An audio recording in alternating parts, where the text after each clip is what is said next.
I saw the excavator digging on my land, so I grabbed my phone and sent 3 people to federal prison.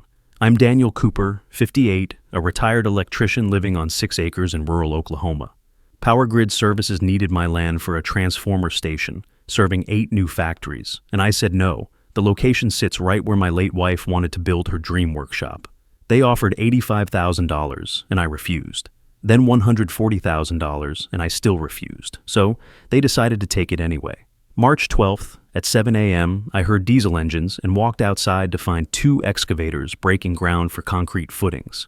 The site supervisor handed me a signed easement agreement dated August 15th, 2024, with my signature authorizing the work. I looked at that signature and knew something was wrong.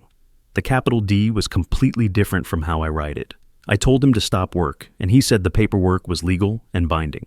I drove to my attorney's office and pulled out my notarized property deed from 2019 showing my real signature.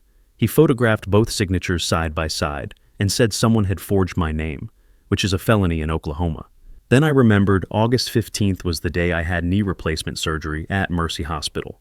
I was under anesthesia from 9 a.m. until 2 p.m. when the easement was supposedly signed at 11:30 a.m.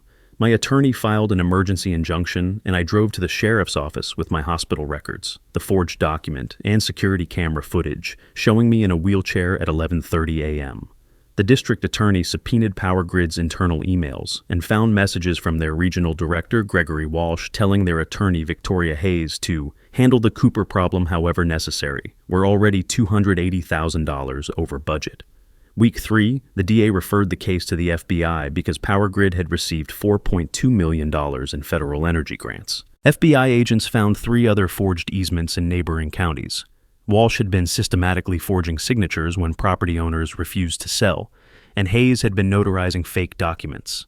Month 2, the FBI arrested both, charging them with conspiracy to commit fraud, forgery, and mail fraud.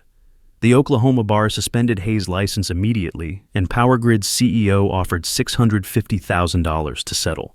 But my attorney said wait. Gregory Walsh was convicted and sentenced to 18 months in federal prison, plus $125,000 in fines. Hayes got 10 months plus permanent disbarment. Power Grid was fined $2.3 million and forced to pay me $850,000 in damages. I used that money to build my wife's workshop, exactly where Power Grid wanted their transformer station.